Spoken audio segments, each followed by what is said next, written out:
begitu tinggi jabatan yang Abang emban dulu, dengan segudang keadaan strategis lah yang dihadapi pada waktu itu. Kenapa tiba-tiba kok begitu selesai retired dari militer tidak melanjutkan ke birokrasi, larinya kenapa ke ayam gitu? Gimana kira-kira?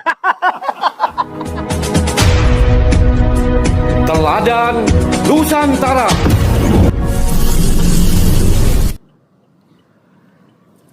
Sahabat Pojok Tentara, kita sekarang sudah memasuki kota Subang ya.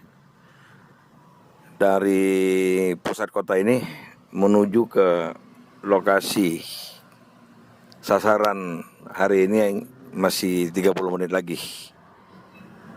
Nah, ya inilah kota Subang. Ini kita berada di alun-alun Subang.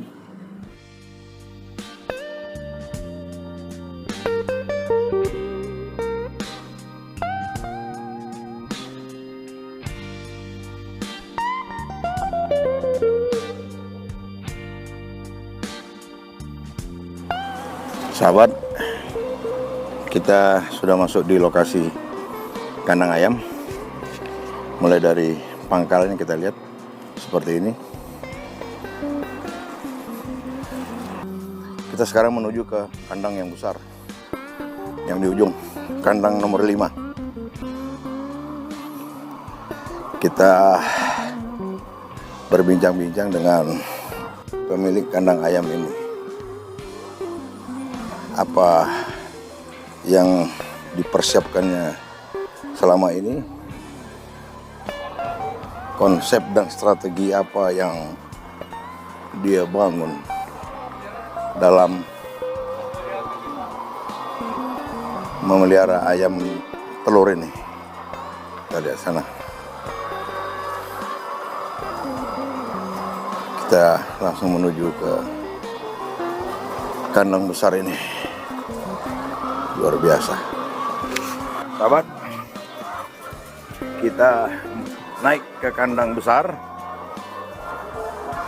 Kita bincang-bincang dengan beliau, Pak Mulyo Haji. Bang, Assalamualaikum. Waalaikumsalam. Luar biasa kandang ayamnya, Bang. Alhamdulillah.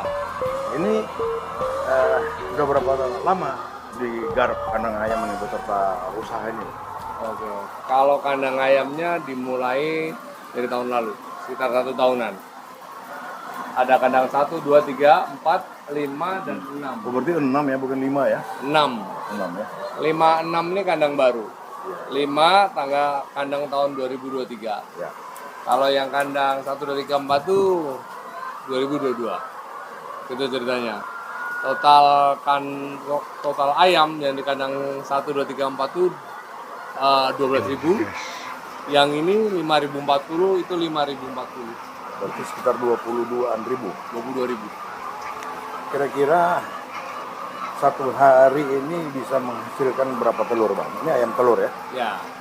Jadi kita lebih pada ngitung di tonase. Tonase ya? Tonase ya. Bukan butir ya? Bukan butir, gitu. Wah. Karena ngejualnya pakai ton. Oh, Nah, iya. butir memang kita pakai untuk mengevaluasi kinerja Iya. anak kandang sama kualitas produksinya. Sehari itu 1 ton 200 kilo. 1 ton 200 kilo. 1 ton 200 kilo per Iya, hari. Per hari. Dengan 22.000 ayam tadi, harga satu ayam itu kira-kira berapa? Ayam, jadi ini belinya bertahap ya, semua 1, 2, 3, 4, 5, 6 ini beda-beda tanggal, Oke. beda-beda bulan. Pertama saya beli 90.000, kemudian 85, 95.000, yang ini 95 tuh 97.000. Nah, pertanyaan itu berkaitan dengan jumlah telur tadi. Ya. Kira-kira berapa bulan bisa break even point dia? Untuk ayam saja? Ya. Kadang 1, 2, 3, 4 itu sudah kembali ayam 4 bulan yang lalu. 4 bulan yang lalu. Jadi BEP ke ayam sudah. Iya. Tinggal sekarang BEP untuk konstruksi. Luar biasa, sahabat ya. Alhamdulillah. Allah ngasih kemudahan. Alhamdulillah ya, luar biasa. Belum kandang ya? Kandang belum BIP ya? Belum, karena satu kandang itu yang 1 2 3 4 itu 350 ribuan. Juta. 350 juta mohon Juta. maaf. Berarti totalitas kandang ini pun mirip-mirip dengan modalnya ayam lah kira-kira sahabat ya. Berarti bentar-bentar lagi juga sudah bisa BIP ya? BIP, Insya Allah. break even point. Ya. Insya Allah. Habis itu abang tinggal panen aja terus tiap hari ya. Luar biasa bang. Aduh. Ini kira-kira apa strateginya yang diterapkan dari mulai abang merancang bangun usaha ini? Mungkin melihat contoh siapa, ada mungkin guidance-nya atau gimana? Iya. Saya nih nol potol tentang ayam. Ya. Gitu. Tetapi saya memulai bisnis itu dimulai dari setelah COVID. Iya. Dimana pada saat COVID itu semua usaha kan bangkrut gitu. Dari olah makan dan lain-lain itu bangkrut. Nah dari situ saya berpikir kalau misalkan saya pensiun, saya mulai usaha yang berdampaknya banyak, Ya. pasti bisa berjalan. Ya. Jadi saya usaha ayam. Nah saya karena tidak mengerti ayam, Ya. saya belajar nih ceritanya. Ya. Itu kebetulan di bawah sana ada kandang ayamnya Pak Dedi Agus Purwanto. Wah, Nah, Dedi Agus Purwanto itu seorang jenderal juga, sahabat. Ternyata banyak tentara pensiunan jenderal-jenderal itu lari ke ayam potong juga, ayam telur. betul. Ya. Lanjut bang. Nah, dari sana saya ngelihat rekodnya dari yang hampir bangkrut, Ya. kemudian bangkit lagi, hampir bangkrut lagi, dan berhasil seperti sekarang. Oh. Nah, saya belajar dari yang udah ada. Jadi saya berusaha untuk menutupi yang kurang, menambahi yang bisa kita tambah, sehingga hasilnya lebih optimum, gitu. Nah dari situlah kemudian saya mulai, gitu, mulai dari kandang. Nah kandang 1 2 3 4 6 ini adalah kandang saya buat tidak bersamaan waktunya. Supaya panennya bisa. Betul, karena jaga pelanggannya masih ada, begitu Ya. ceritanya. Dan tentu persoalannya di marketnya bang. Kira-kira seperti apa kendalanya? Ada nggak? Alhamdulillah kendala tidak ada. Alhamdulillah. Karena pertama ayam ini kan ayam di Subang ini kebutuhannya bisa diserap oleh Subang Ya. dan Jakarta. Ya. Nah, kenapa orang lebih suka telur ayam yang di Subang ini? Karena di sini telur baru, Ya. lain sama yang diambil dari Jawa. Ya. Selain dari Jawa Barat, diambil dari Jawa Tengah, Jawa itu kita bilang dari Jawa. Karena mereka untuk mengirim ke sini saja atau mengirim ke Jakarta, itu by proses. Belum pengumpulnya sendiri, belum pengepul 1, pengepul 2, ketiga, kemudian dimasuk ke pengepul besarnya, dikirim ke Jakarta, bisa mungkin seminggu atau 2 minggu, sehingga usia telur tinggal 2 minggu. Ya. Nah, kami di sini, kenapa harganya lebih mahal dibanding lokal? Bukan tidak jauh juga sih, tapi lebih mahal dibandingkan lokal, karena usia telur kami masih fresh baru. Ya. Nah, di sini yang ngambil telur fresh baru itu jauh lebih banyak. Karena mereka untuk usaha telur di Lembang, usaha di itu semua lebih membutuhkan telur baru yang berkualitas. Ini contohnya ya, sahabat. Ini contoh telur-telurnya ya. Ini reject. Ini yang reject ya? Rusak. Ini habis dipantu. Nah, yang asli sana yang Ini di ya? sana lihat. Ini sahabat, kalau kita lihat ini contoh telurnya yang sudah. Inilah kualitas telurnya ya. Luar biasa ya. Satu hari itu berapa kali kita melakukan packing? Packingnya sebetulnya sih sekali. Yang Sekali, kedua, tapi ayam itu diambil telurnya 2 kali. Ya. Pagi dengan sore. Ya. Sore tinggal sisanya lah, paling ya 5-6 tray seperti itu. Tetap Tinggal diambil? dipiring. Tetap diambil. Kenapa nggak ditinggal saja untuk besok harinya? Oh enggak, jadi ini buat hitungan per hari. Ya. Karena ayam bertelur tiap 25 jam atau 26 jam sekali Ya. dalam satu hari. Ya. Tiap 25 atau 26 jam. Jadi karena dia bertelur tidak setiap saat, maka kita jadikan sebagai evaluasi. Oke. Jadi jumlah telur itulah yang menunjukkan kualitas dari pakan, Ya. anak kandang sebagai pekerja, Ya. maupun alam yang mempengaruhinya. Nah, ini kita jadikan sebagai bahan buat evaluasi agar ke depan tidak terjadi apabila ada masalah. Kita harus siap mengatasinya. Telurnya berkurang, jumlahnya berkurang, itu berarti kan ada sesuatu. Suatu misalnya ada penyakit atau ada dan lain yang perlu kita atasi, kita segera atasi. Tapi kalau kita tidak menggunakan patokan dari jumlah telur, maka kita nggak bisa mengevaluasi. Lanjut Mas. Lanjut aja. Gitu sahabat ya. Jadi mengapa telur itu tidak boleh dicampur dengan untuk yang keesokan hari? Sesungguhnya hanya sebagai bahan data saja bagi beliau untuk mengevaluasi kualitas telur itu sendiri. Dan tentu melihat juga progresnya ya Bang ya. Dapat dilihat dari situ ya. Dari seperti itu.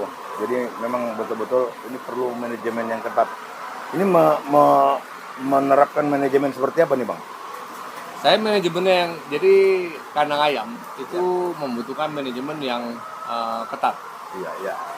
Makannya jelas, minumnya jelas, vitaminnya jelas, treatmentnya jelas. Contoh sederhana nih. Jadi ditanyakan, sampaikan situasi alam ya.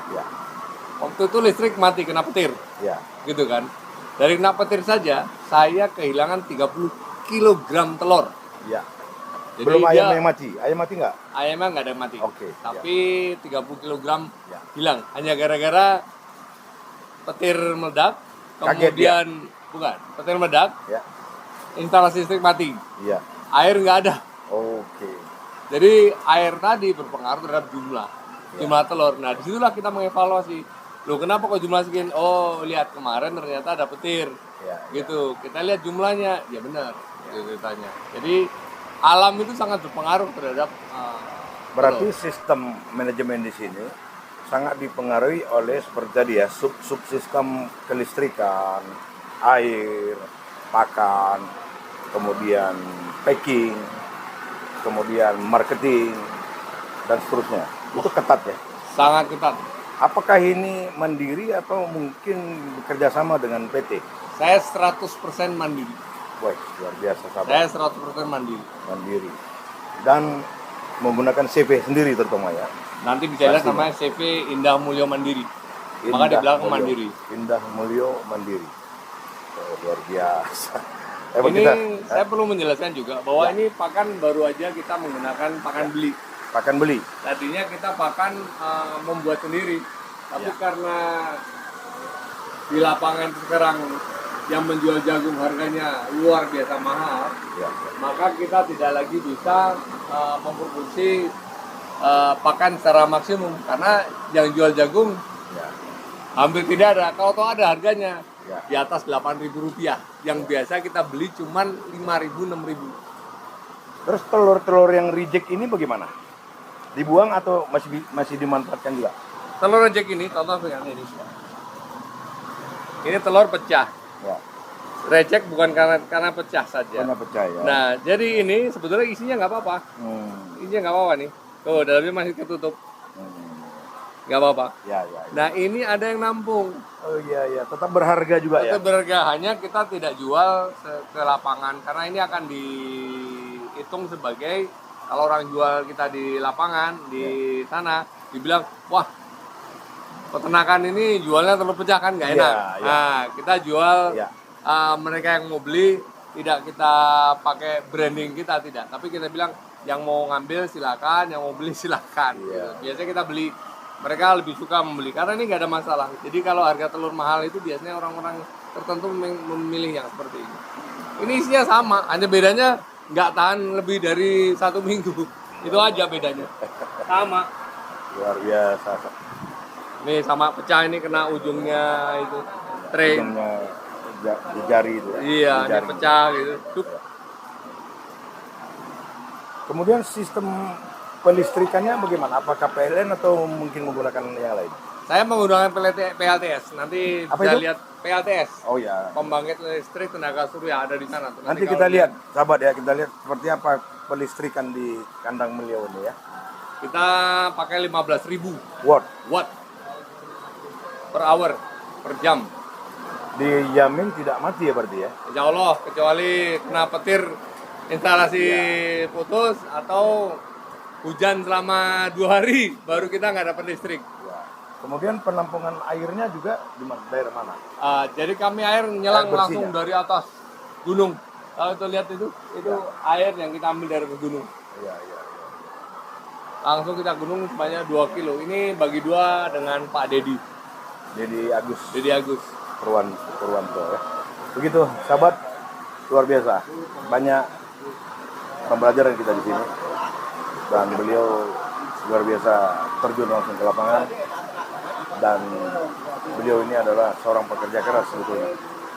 Dan saya mengenal beliau karena beliau juga sesungguhnya adalah seorang mantan Besorio, ya bang ya.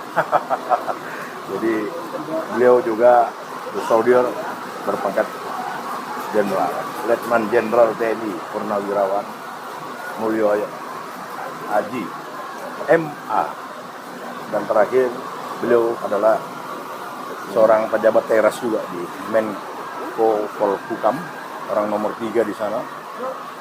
Orang nomor 2 yaitu Sesmen Polhukam, orang kedua ya.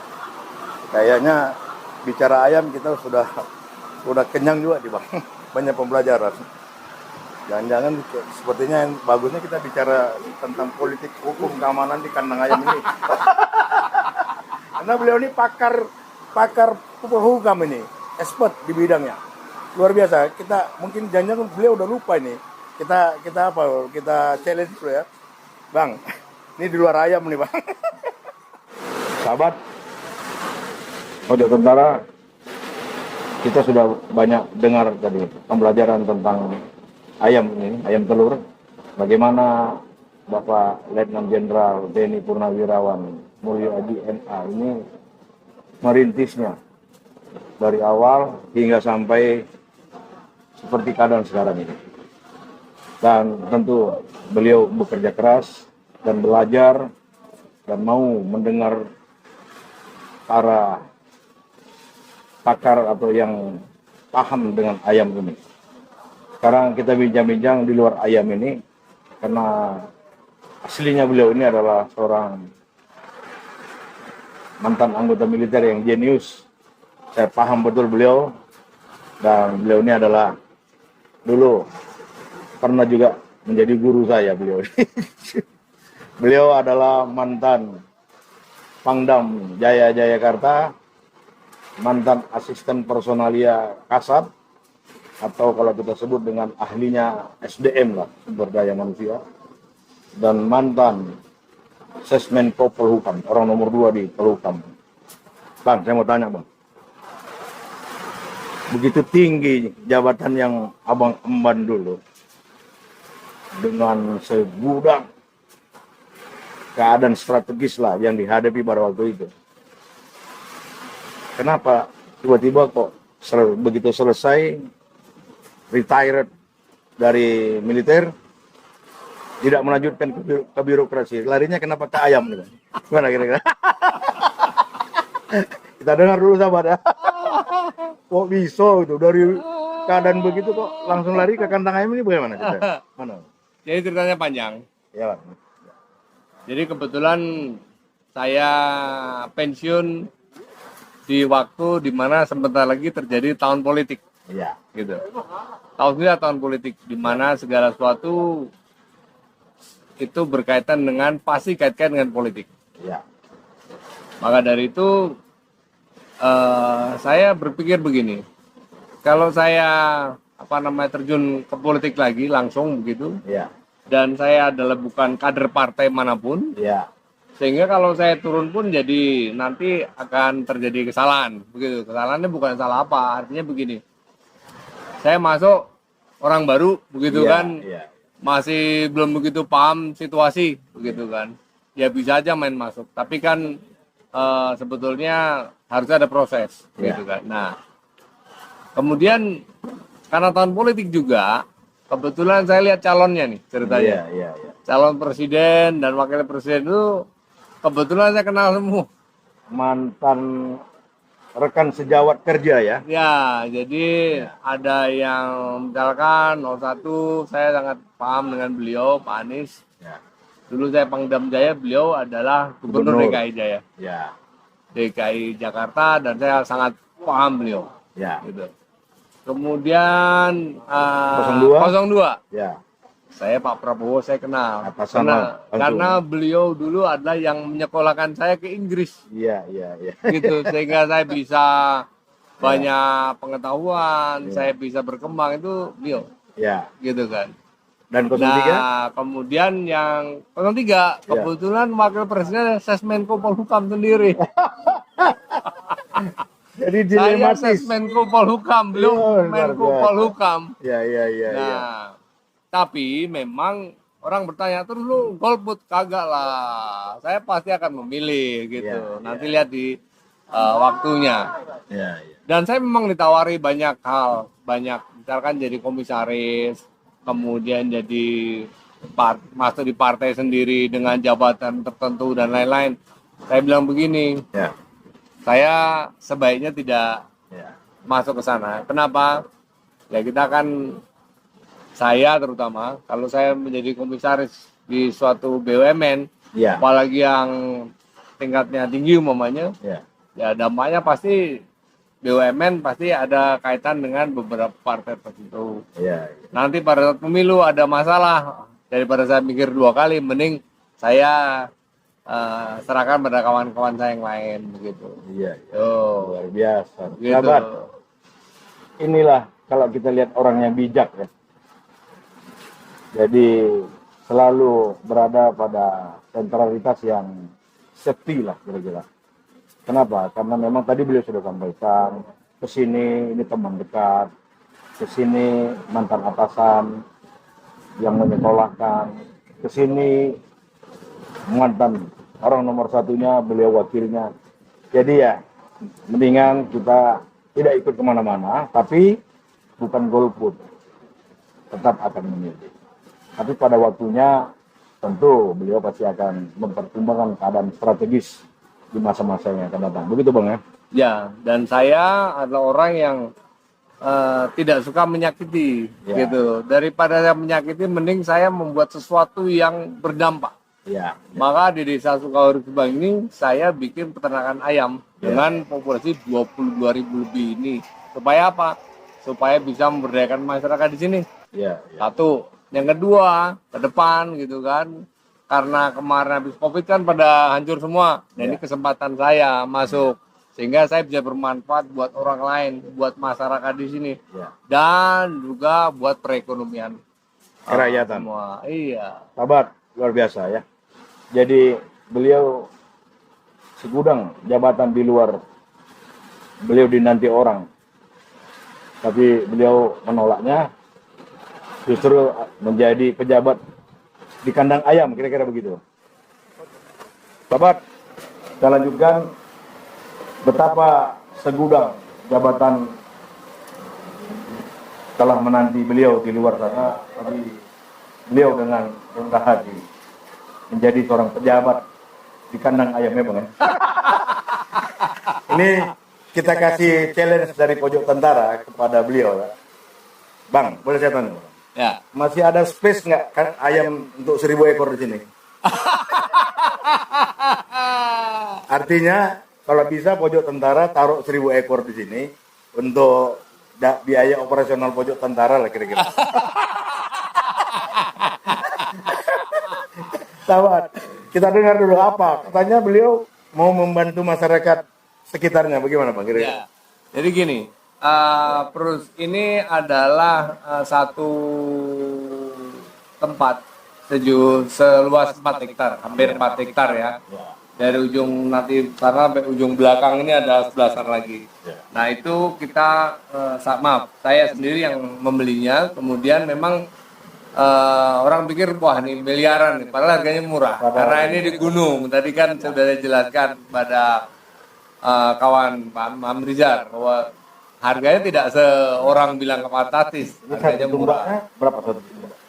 Jadi 300.000 per meter per tumbak. Per tumbak. Jadi sekitar berapa tuh? 18.000 lah per meter. Nah, itu saya beli. Jadi saya hampir 4 hektar. Nah, tempat ini yang mahal adalah membangun sistem dan infrastruktur. Nah, saya kalau misalkan membangun terus, nanti tidak ketemu angka break even point dulu. Iya. Maka ada proses pertama kayak kandang 1, 2, 3, 4. Ada keuntungannya tidak saya buat untuk simpan, tapi untuk membangun kandang ini. Iya. 1, 2, 3, 4 ini selesai, saya bangun buat kandang ini. Jadi sebetulnya investasinya awal dari sana-sana sini, gitu kan. Nah yang sini belum, begitu tanya. Jadi kalau misalkan nanti kita mau pertanyaan kan, apakah ada tempat? Ada tempat, cuman jawaban adalah kapannya yang belum bisa kita ngerti, karena harus ketemu break even point dulu. Begitu. Gitu. Sama. Jadi tetap ada kans untuk pojok tentara mengisi 1.000 ekor di sini, tapi menunggu BIP dulu. Kita harus ketat dulu dengan manajemen ini, ya Bang ya. Betul. Kalau sudah selesai semua break even point dalam waktu dekat, mungkin ada tempat lah untuk pojok tentara. Bang, ini pojok tentaranya Bang tahu? Tentara itu bukan institusi Bang. Yang dimaksud tentara di sini adalah teladan Nusantara. Jadi pojok ini adalah pojok teladan Nusantara, channel untuk menyampaikan berbagai macam keteladanan. Dari sini saja orang sebetulnya nggak perlu dengar panjang lebar, tapi orang sudah bisa melihat berbagai keteladanan yang ada di sini. Tentu di sini bisa dilihat keuletan, percaya diri, keikhlasan, kerja keras, keberanian, dan terutama satu adalah karakter. Itu nggak mudah Bang. Dari seorang perwira tinggi berbintang 3 terjun langsung ke kandang ayam, bahkan memanage langsung para pegawai bagaimana cara memungut telur, packing, kemudian marketing, dan melatih kejujuran, semua ada di sini. Perlu kami mengharapkan Abang bisa sampaikan beberapa keteladanan untuk masyarakat Indonesia, khususnya pemula-pemula yang baru mulai merintis usaha ayam telur ini. Kira-kira bagaimana? Baik, nomor 1, kita harus memahami apa yang mau kita lakukan. Setelah kita memahami apa yang kita lakukan, maka kita harus punya alat untuk mengontrol. Kalau kita bikin perusahaan atau bikin satu peternakan, kita harus punya sistem kita kontrol. Kita bisa tahu kalau kita menjalani. Contoh saya sudah memikul pakan yang ada di belakang itu 50 kilo ke atas. Saya sudah nyoba rasanya ngangkat. Saya sudah nyoba rasanya ngasih makan 3024 ayam sendiri. Saya sudah nyoba ngangkat telur sebanyak 50 kilo sendiri dengan jalan itu ke bawah. Dan saya sudah nyoba seberapa enggak enaknya bau kotor ayam. Nah, dari situ sebetulnya kita akan paham bahwa mana sih yang bisa kita ambil, mana celah yang bisa kita mainkan. Agar apa? Agar terjadi efisiensi, agar terjadi alat yang bisa kita gunakan untuk mengukur kinerja para pegawai. Nah, contoh sederhana tadi. Ya. Kenapa saya bilang dari jumlah telur? Dari jumlah telur ketahuan. Kalau dia dari hari kemarin jumlahnya kecil, berarti pertanyaannya, dia ngasih makan bener nggak sih? Gitu kan? Pasti ada yang nggak dikasih makan. Atau barangkali dia sakit. Atau barangkali cuaca membuat mereka ayamnya tidak suka makan. Nah, alat ukur itulah yang kita siapkan kalau kita membangun usaha. Harus kita paham sampai dengan detail. Harus dilakoni betul. Harus dilakoni betul. Bahkan saya mohon maaf sudah ngerasain anunya ayam. Secara tidak sengaja. Bahkan udah sering tidur di kandang ayam ini. Sudah. Ngeri sahabat. Ini nggak mudah. Jadi apa yang mungkin kita pikirkan secara umum bahwa seorang mantan petinggi TNI bintang 3 setelah itu akan menjadi ini menjadi itu, ternyata ini terbalik. langsung terjun ke bawah. Merintis kandang ayam ini nggak gampang. Dan keteladanan tadi, kalau kita simpulkan adalah bagaimana seorang manajer itu, pemimpin itu, leader itu, harus bisa melakoni tugas-tugas bawahannya. Sehingga dia bisa tahu tingkat kesulitan yang dihadapi oleh bawahan. Begitu teman-teman. Luar biasa. Sahabat Pojok Tentara, Bang, waktu kita habis Bang. Kita sudahi dulu. Sama-sama kita mengucapkan Pojok Tentara Teladan Nusantara. 2 kali ya Bang. 1, 2, 3. Pojok Tentara Teladan Nusantara. Pojok Tentara Teladan Nusantara. Makasih Bang.